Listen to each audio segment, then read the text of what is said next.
Welcome to V power news బులెటిన్ల ముందుగా headlines. Vaikuntha Ekadashi ఆలయాలకు పోటెత్తిన భక్తులు.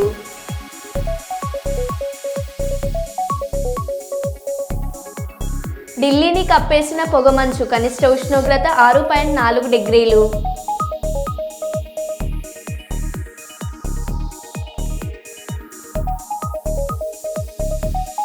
హైదరాబాద్ మణికొండలో నిర్మాణాలను కూల్చివేస్తున్న హైడ్రా అధికారులు.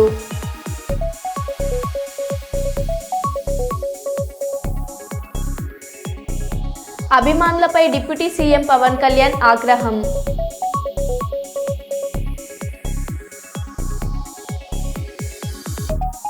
వల్మిడిలో అంగరంగ వైభవంగా ముక్కోటి ఏకాదశి వేడుకలు.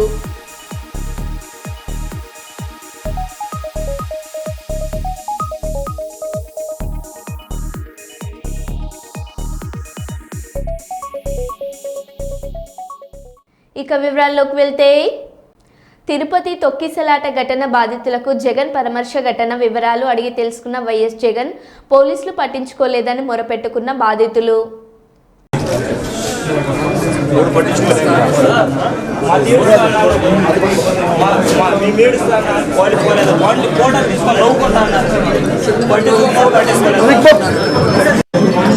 ఇక్కడ 15 మంది సరిగ్గా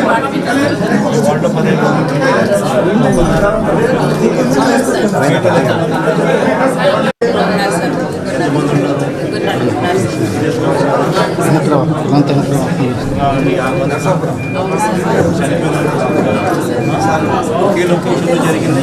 అన్ని లొకేషన్లో జరిగినట్టు అన్ని లొకేషన్స్ అందరినీ ట్రీట్ చేస్తున్నాం సార్. ఇక్కడికి వచ్చాక మేము మా వైపు నుంచి మేము అన్ని చూస్తున్నాం సార్. ఇందాక వచ్చారు సార్, మాట్లాడారు, చేస్తామన్నట్టు చెప్పారు సార్. నలుగురే పోలీసులు ఉన్నారు 4000 జనానికి. ఇంకా ఎక్కువే ఉన్నారు. ఏడోరు అటు దుంకేసి వచ్చేసినారు, నలిపేసినారు, సగం చనిపోయినారు అనుకుంటే ఈడ్చి చీడ్చి మనమే వేసుకుంటున్నాం. కానీ పోలీసులు పట్టించుకోలేదు. మాత్రమే మొత్తం అన్నారు ఏమన్నా మాట్లాడితే. చాలా మంది లోపలేసి బందీ చేసినారు ఇంతసేపులో.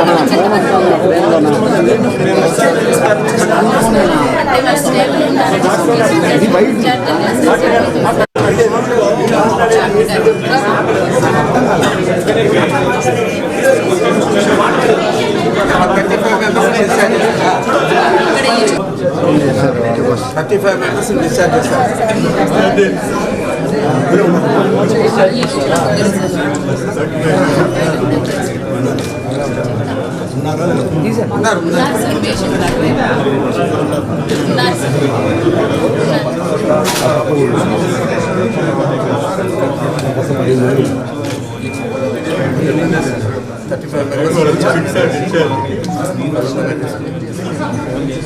ఓకే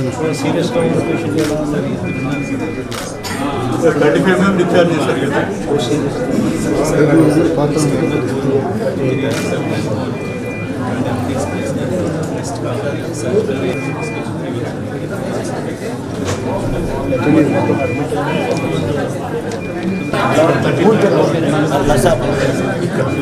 ఏం పేరు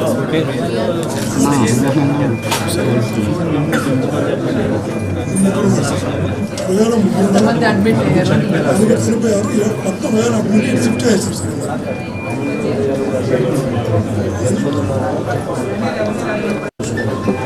తెలియదు పేరు, నాకు తెలియదు. వాళ్ళ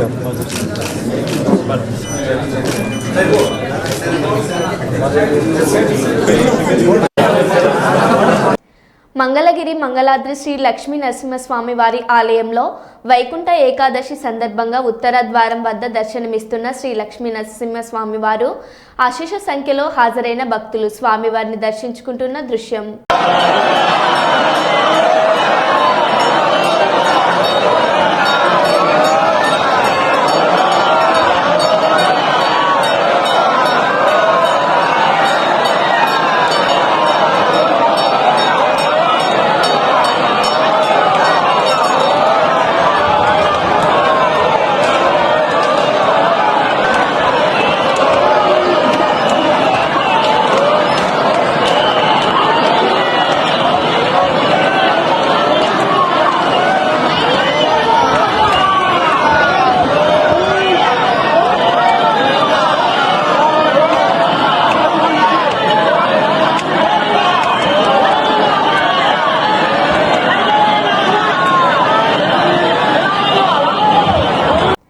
వైకుంఠ ఏకాదశి సందర్భంగా ఇవాళ శ్రీవారిని పలువురు ప్రముఖులు దర్శించుకున్నారు. కేంద్ర మంత్రి రామ్మోహన్ నాయుడు తన కుటుంబంతో కలిసి దర్శనం చేసుకున్నారు. AP speaker Ayyanna Patrudu Raghuramakrishnaraju, Telangana deputy CM బట్టి విక్రమార్క, ఏపీ మంత్రులు వంగలపూడి అనిత, పార్థసారథి, సవిత, రామానాయుడు శ్రీవారిని దర్శించుకున్నారు. రామ్దేవ్ బాబా, నందమూరి రామకృష్ణ, వసుంధర, సుహాసిని ఉత్తర ద్వార దర్శనం చేసుకున్నారు.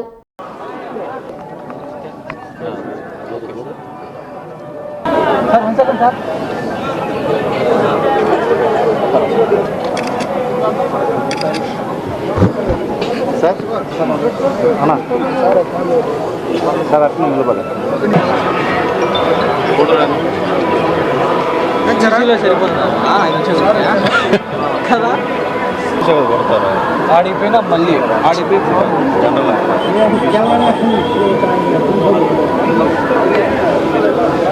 ఏడా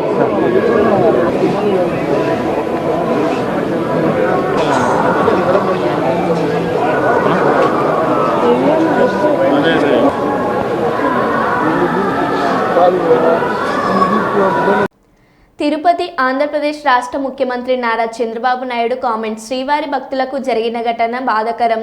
ప్రమాద ఘటనకు కారకులపై జ్యుడిషియల్ ఎంక్వైరీ వేస్తున్నాము. బాధితులకు అండగా ఉంటాము. తొక్కిసలాటలో మృతి చెందిన 6గురిని గుర్తించాము. మృతుల కుటుంబాలకు ఒక్కొక్కరికి 25 లక్షలకు నష్టపరిహారం ఇస్తున్నాము. కుటుంబంలో ఒక్కొక్కరికి కాంట్రాక్ట్ ఉద్యోగం కల్పిస్తాం. సీరియస్గా ఉన్న 20కి 5 లక్షల నగదు పాటు కోల్పోయినంత వరకు వైద్య సేవలు అందిస్తాము. గాయాల పాలైన 32 మందికి 2 లక్షల తక్షణ సహాయం అందిస్తాము. ఘటన ప్రాంతంలో విధుల్లో ఉన్న డీఎస్పీ రమణ కుమార్, గోశాల డైరెక్టర్ హరినాథ్ రెడ్డిని సస్పెండ్ చేస్తున్నాము. జిల్లా ఎస్పీ సెల్ L Subbarayudu, JEO Gautami, chief security vigilance శ్రీధర్ను బదిలీ చేస్తున్నాము. తప్పు చేసిన వారిని ఎవరిని వదిలిపెట్టమన్నారు. ఒక భక్తుడుగా, ఒక ముఖ్యమంత్రిగా ఈ దివ్య క్షేత్రం యొక్క పవిత్రత కాపాడే బాధ్యత ఎప్పుడూ తీసుకుంటున్నాను, ఇప్పుడు కూడా తీసుకుంటాను. అయితే జరిగిన సంఘటన చూసిన తర్వాత నేను సైట్ దగ్గరికి వెళ్ళాను. సైట్ అంతా కూడా చాలా డీటెయిల్గా పరిశీలించాను. అక్కడి నుంచి హాస్పిటల్కి వెళ్ళాను, అందరితో మాట్లాడాను. కొంతమంది కుటుంబ సభ్యుల్ని, వాళ్ళ గ్రామస్తుల్ని, బంధువులు పోగొట్టుకుని ఉన్నారు హాస్పిటల్. ఇంకా వాళ్ళతో కూడా మాట్లాడాను. తర్వాత వచ్చి ఆఫీసులో కూడా సమీక్ష చేశాను. నేను అన్ని విధాల, అన్ని కోణాల్లో నాకు సమాచారం ఉంటే దాన్ని బట్టి ఇలాంటి సంఘటనలు పునరావృతం కాకుండా ఉండడానికి ఎలాంటి నిర్ణయాలు చేస్తే దోహదం చేస్తాయో అలాంటి నిర్ణయాలు చేయాలనేది నా ఉద్దేశం. నేను ఏం చేసినా కూడా నా మనస్సాక్షిగా ఈ దివ్య క్షేత్రాన్ని మళ్ళీ పవిత్రత కాపాడడానికి ప్రయత్నం చేస్తాను.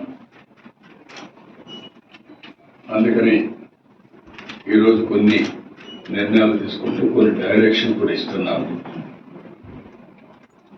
అదే మరి బోర్డు చైర్మన్ ఉన్నాడు, ఈఓ ఉన్నారు, వాళ్ళు కూడా ఈ మెంబర్ కూడా ఉన్నారు. వాళ్ళు కూడా చాలా స్పష్టంగా ఆదేశాలు ఇస్తున్నాను. వాళ్ళు కూడా బోర్డులో డిస్కస్ చేసి నేను చెప్పిన వైకుంఠ ఏకాదశి వేడుకలు తెలుగు రాష్ట్రాల్లో ఘనంగా ప్రారంభమయ్యాయి. తిరుమలలో స్వామివారికి ఏకాంతంగా కైంకర్యాలు, అభిషేకాలు నిర్వహించిన అనంతరం 4:30 గంటల నుంచి భక్తులకు ఉత్తర ద్వార దర్శనం కల్పించారు. భద్రాచలంలో ఉదయం 5 గంటలకు భక్తులకు సీతారామచంద్ర స్వామి వారి దర్శన భాగ్యం కల్పించారు. యాదగిరిగుట్టలో స్వామి దర్శనం కోసం భక్తులు బార్లు తీరారు. గరుడ వాహనంపై వాసుదేవుడి రూపంలో స్వామివారు ఉత్తర ద్వార దర్శనం ఇవ్వనున్నారు.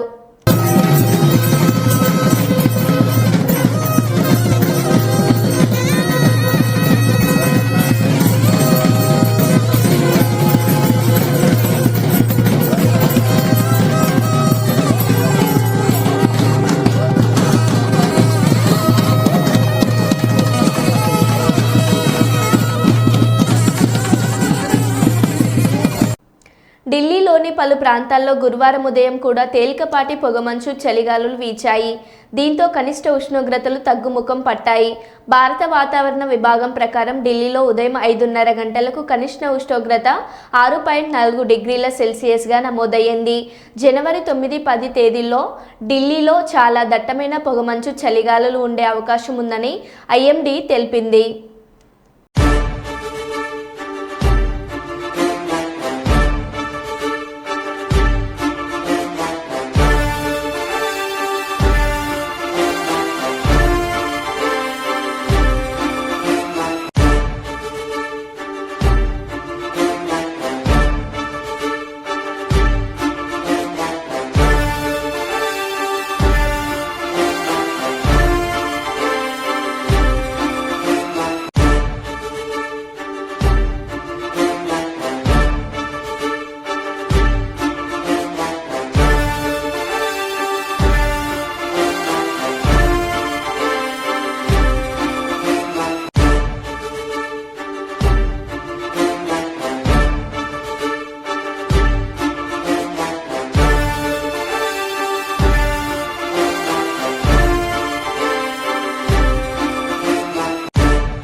రేవంత్ రెడ్డి రాసిచ్చిన 4 ప్రశ్నలు పట్టుకొని 40 రకాలుగా అడిగిండ్రు ఏసీబీ అధికారులు.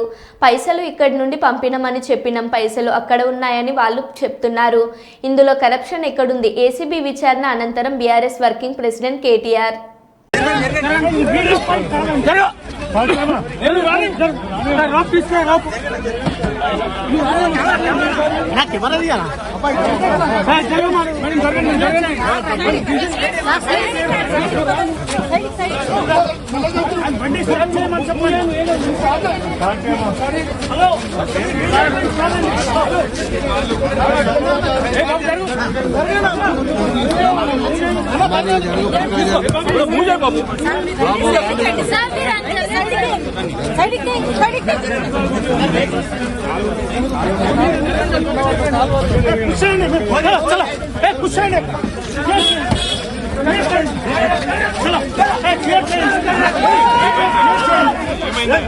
మీడియా మీద దాడి ఎందుకు?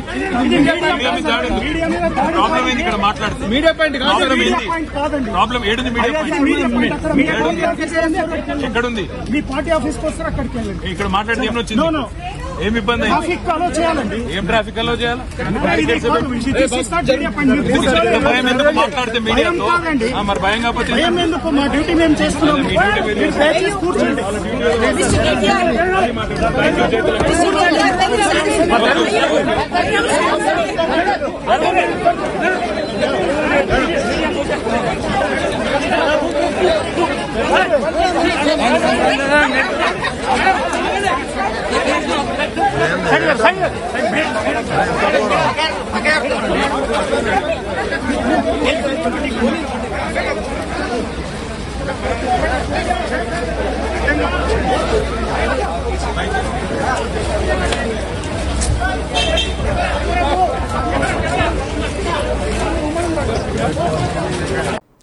రేవంత్ రెడ్డికి ఏమో ఆయన జైలుకు పోయిండని అందరినీ జైలుకు పంపాలని ఆరాట పడుతున్నాడు. నేనేమో విదేశాలు తిరిగి పెట్టుబడులు తెచ్చిన కాబట్టి నాకు మన రాష్ట్రాన్ని విదేశాల స్థాయిలో అభివృద్ధి చేయాలని ఉంటది. ప్రపంచ పటంలో హైదరాబాద్ను తెలంగాణను పెట్టాలని మా నాయకుడి కమిట్మెంట్. మేము మీలాగా లుచ్చ పనులు చేయలేదు. కేటీఆర్.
నేను రేవంత్ రెడ్డి గారిని, నీకు పైశాచికానందం ఉంది, అర్జెంటుగా నేను జైలుకు పోయినా కాబట్టి అందరినీ జైలుకు పంపాలి అని నీకు ఆనందం.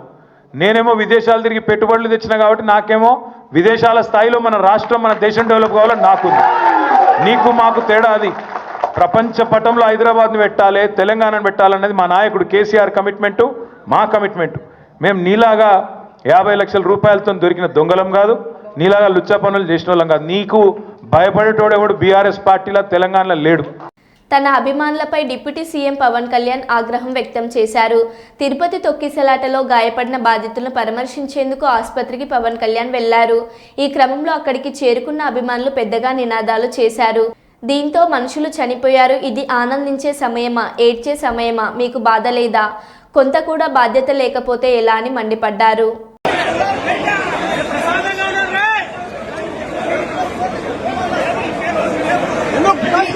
పరామర్శించడానికి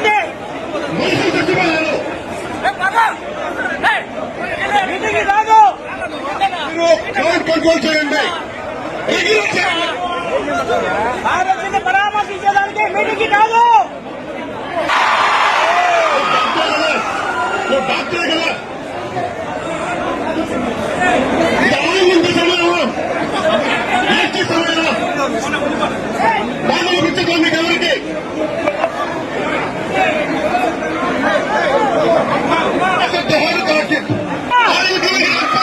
జన సైనికులు బాధ్యత వహించండి.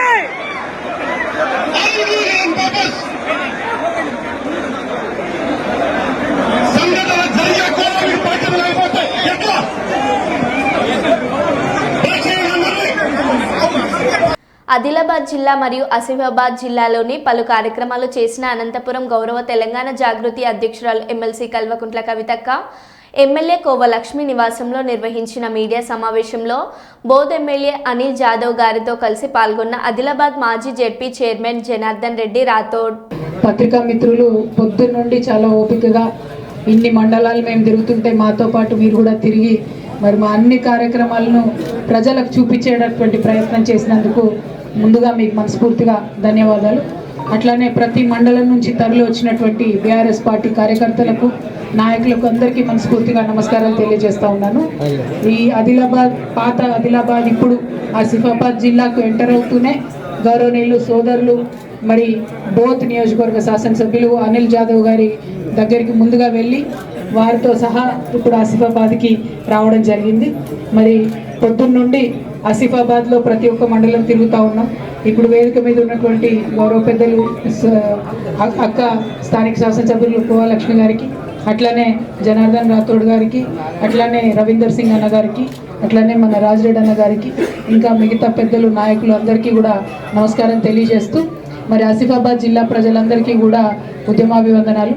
ఎందుకు ఈ మాట చెప్తా ఉన్నామంటే ఇక్కడ ఎక్కడ కలిసినా కూడా అందరూ కూడా ఉద్యమం నుంచి ఉన్నటువంటి వారే, అందరూ కూడా ఉద్యమ సోనితో ఎక్కడికి వెళ్ళినా మరి సార్ని అడిగినట్టు చెప్పండి అని చెప్తా ఉన్నారు. ఆసిఫాబాద్ నుండి కేసీఆర్ గారికి ప్రత్యేకంగా శుభాకాంక్షలు కూడా తెలియజేస్తా ఉన్నాను. అదేవిధంగా మరి ఆసిఫాబాద్ అనేటటువంటిది ఇదివరకు జిల్లాగా ఉండే, కానీ దాన్ని కాంగ్రెస్ ప్రభుత్వాలు వచ్చిన తర్వాత ఉమ్మడి రాష్ట్రంలో ఆసిఫాబాద్ నుండి తరలించి ఆదిలాబాద్కి తీసుకొని పోయింది. తెలంగాణ ఉద్యమ సందర్భంలో కూడా కేసీఆర్ గారు అనేక మార్లు చెప్పింది, మేము రాష్ట్రం ఏర్పడిన తర్వాత చిన్న జిల్లాలు చేసుకుంటాం, చిన్న జిల్లాలు చేసుకుంటే ప్రజలకు సేవలు అందించేటటువంటి ఆస్కారం ఎక్కువ ఉంటుంది, ఇంత పెద్ద జిల్లా అటవీ జిల్లా ఆదిలాబాద్ జిల్లా కాబట్టి చిన్న జిల్లాలు చేసుకుంటామని కేసీఆర్ గారు చాలా సందర్భాల్లో చెప్పారు. చెప్పినట్టుగానే తెలంగాణ రాష్ట్రం ఏర్పడిన తర్వాత ఆసిఫాబాద్ జిల్లా కేంద్రమైంది. ఇవాళ జిల్లా కేంద్రం కావడంతో పాటు అన్ని రకాల అభివృద్ధి పనులు, కలెక్టరేట్ కావచ్చు, ఎస్పీ ఆఫీస్ కావచ్చు, ప్రజలకు అందుబాటులో ప్రభుత్వం సేవలు రావడం, అదేవిధంగా మెడికల్ కాలేజ్ రావడం, అదేవిధంగా అంతకుముందు ఇక్కడ కొన్ని మండలాలు బెజ్జూరు నుంచి కానీ ఇక్కడ నుంచి ఆదిలాబాద్ పోవాలంటే దాదాపు 2 గంటలు పట్టేటటువంటి పరిస్థితి ఉండే. ఇవాళ 3 రోజులు అక్కడ పోయి ప్రజలు అక్కడే ఉండి కలెక్టర్తో పని ఉంటే చేసుకొని ఇంటికి వచ్చేటటువంటి పరిస్థితి ఉండే. ఇవాళ ఆ పరిస్థితులన్నీ కూడా తొలగిపోయే విధంగా ప్రజలకు అందుబాటులో పాలన తీసుకురావడం, ఒక దూరదృష్టితోని తెలంగాణ ప్రజలు బాగుండాలనేటటువంటి ఉద్దేశంతో కేసీఆర్ గారు ఆసిఫాబాద్ జిల్లాను ఏర్పాటు చేయడం జరిగింది. ఇవాళ జిల్లా హెడ్ క్వార్టర్ చూస్తుంటే నిజంగా చాలా గర్వం అనిపిస్తున్నది. ఎందుకంటే ఆసిఫాబాద్లో మెడికల్ కాలేజ్ రావడం అన్నది చాలామంది ఊహించినటువంటి పరిస్థితి, కానీ మెడికల్ కాలేజ్ ఇక్కడికి రావాల్సిందే అని పట్టుబట్టి కేసీఆర్ గారు మెడికల్ కాలేజ్ని ఏర్పాటు చేయడం జరిగింది. అట్లనే అనేక కార్యక్రమాలు చేసినాం కేసీఆర్ గారి హయాంలో. స్కూళ్ళు కావచ్చు ప్రత్యేక శ్రద్ధ పెట్టి, మరి ఎస్టీ గురుకులాలు కావచ్చు, ఎస్సీ గురుకులాలు కావచ్చు, ఏకలవ్య స్కూల్స్ కావచ్చు, మైనారిటీ రెసిడెన్షియల్ స్కూల్స్ కావచ్చు. ఎస్టీ గురుకులాలు పెడితే అందులో ఎస్టీ ఆడపిల్లల కోసం డిగ్రీ కాలేజ్ కూడా పెట్టినటువంటి ప్రభుత్వం కేసీఆర్ గారి ప్రభుత్వం. అంటే ప్రజల పట్ల, ముఖ్యంగా ఆడబిడ్డల పట్ల ఎంత ప్రేమతో కేసీఆర్ గారు పనిచేసిందన్నది ఆసిఫాబాద్ జిల్లా ప్రజలందరి దృష్టిలో ఉన్నది. మరి ఇప్పుడున్నటువంటి ప్రభుత్వాన్ని కూడా మేము అదే కోరినాం, ఏదన్నా ప్రభుత్వం మంచి పని చేస్తే దాన్ని కొనసాగించాలి. కేసీఆర్ గారు చక్కగా గురుకులాలు పెడితే ఆ గురుకులాలను బాగా చూసుకోవాల్సినటువంటి బాధ్యత ఇప్పుడున్నటువంటి ప్రభుత్వం మీద. కేసీఆర్ గారి హయాంలో ఆడబిడ్డలకు రక్షణ ఉంటే దాన్ని కొనసాగించాల్సినటువంటి అవసరం ఇప్పుడున్నటువంటి ప్రభుత్వానికి ఉన్నది. కానీ ఇవాళ ఇక్కడ నేను విజిట్ చేసినప్పుడు 2 హృదయ విదారకమైనటువంటి సంఘటనలు చూడడం జరిగింది. ఒకటి, ముందుగా నేను జైనూరు పోయినాను, అక్కడ నీలాబాయి అనేటటువంటి మహిళ మీద మరి అత్యాచార యత్నం జరిగిన తర్వాత చాలా దారుణంగా ఆమెను గాయపరిచి మరి ఆ అమ్మాయి బాగా ఇబ్బంది పడి హాస్పిటల్లో చేరినటువంటి పరిస్థితి. ప్రభుత్వం కనీసం ఆ అమ్మాయికి మంచి వైద్యం చేయించి ఏదన్నా ఆదుకునేటటువంటి ప్రయత్నం కానీ, మరి ఆ చేసినటువంటి వ్యక్తులకు శిక్ష పడేటటువంటి ఆస్కారం కానీ లేకుండా చేయడం నిజంగా బాధాకరం. అక్కడ ఏం జరిగింది, జైనూరులో ఆ ఘటన జరగగానే అందరూ కూడా శంకర్ దర్శకత్వంలో రామ్ చరణ్ హీరోగా నటించిన చిత్రం గేమ్ చేంజర్ ఇవాళ థియేటర్లలో విడుదలైన ఈ చిత్రం పాజిటివ్ టాక్ అందుకుంది. నిజాయితీ గల ఆఫీసర్ వ్యవస్థపై ఎలాంటి ప్రభావం చూపిస్తాడనేదే గేమ్ చేంజర్ స్టోరీ. సామాజిక కార్యకర్తగా ఐఏఎస్ అధికారిగా రామ్ చరణ్ మెప్పించారు. అయితే థియేటర్లలో సినిమా చూసిన ప్రేక్షకులు తమ అభిప్రాయాలు చెప్పారు. పైన ప్లే బటన్ పై క్లిక్ చేసి వీడియో చూడండి. సెకండ్ హాఫ్ ఒక 20 minutes ఉంది. సెకండ్ హాఫ్ ఫ్లాష్ బ్యాక్, అది హైలైట్ సినిమా. బ్లాక్ బాస్టర్ సెకండ్ హాఫ్ అన్న ఎవరు కొట్టాడు అసలు. అప్పన్నారు అసలు చిట్టుబాబుని కొట్టిన అప్పన్న అసలు రంగస్థలం ఏదైతే మనకి నేషనల్ అవార్డు మిస్ అయిందో దీనికైతే మంచిగా తీసుకొస్తాం. నేషనల్ అవార్డు అయితే ఆ లెవెల్లో ఉంది. ఆ 30 minutes అసలు ఎక్స్ట్రాడనరీ 30 minutes అసలు. సెకండ్ హాఫ్ చాలా బాగుంది. ఫస్ట్ హాఫ్ కొంచెం డిసప్పాయింట్ చేసినా సరే second half excellent. Second half అసలు చాలా బాగుంది. అందరు యాక్టింగ్ బాగుంది. అంజలి గారి యాక్టింగ్ అయినా సరే, రామ్ చరణ్ గారి యాక్టింగ్ అయినా సరే, సూర్యద్ అయినా సరే, శ్రీకాంత్ అయినా సరే అందరూ ఇరగొట్టారు యాక్టింగ్ అసలు. Second half blockbuster second half అసలు. శంకర్ గారి డైరెక్షన్ అన్నది వేరే లెవెల్లో తీశారు. ఎక్స్ట్రాడినరీ డైరెక్షన్ చేశారు ఆయన. దానికి తగ్గట్టుగా మన హీరో రమణ్ చరణ్ గారి యాక్టింగ్ అది అల్టిమేట్ ఆసమ్. జరగండి సాంగ్ రిలీజ్ అయినప్పుడు ఏదో అనుకున్నాము అన్నట్టు మించి ఉంది నిజంగా. విజువల్స్ కానీ, శంకర్ గారి డైరెక్షన్ కానీ, కొరియోగ్రాఫర్ కానీ, కథనం కానీ రెండు కూడా అన్ని ఓవరాల్గా ప్రేక్షక అభిమానులందరికీ సంక్రాంతికి 3 రోజులు ముందే వచ్చింది. 2.5 hours మీరు సీట్లో స్టిక్ అయిపోయి ఉంటారు అంతే, మాట్లాడే పనే లేదు. అసలు చాలా బాగా చూపించారండి. ఎవరిని ఇది చేయలేదు, బాగా అందరినీ బాగా చూపించారు. అసలు లాగ్ అదే ఇంపార్టెన్స్. అసలు మీరు కూర్చుంటే 2.5 hours అట్లా అయిపోతుంది అంతే. You don't know. శంకర్ గారు కంబ్యాక్ ఈ మూవీ ఫ్రమ్ లాంగ్ టైం మనకి వెయిట్ చేస్తున్నాం. నేను శంకర్ గారు పెద్ద ఫ్యాను, ప్రేమికుడు, జెంటిల్ అపోనెంట్స్. కానీ this is the movie comeback. Open చెప్తున్నా, రామ్ చరణ్ అన్న ఐఏఎస్ క్యారెక్టర్లో జీవించాడు అసలు. అప్పన్నాకైతే ప్రాణం నేషనల్ అవార్డు పక్కా వస్తుంది. సెకండ్ హాఫ్లో మాత్రం ఇచ్చి పడేసిండు. మరో బులెటిన్లో మళ్ళీ కలుద్దాం. Stay tune.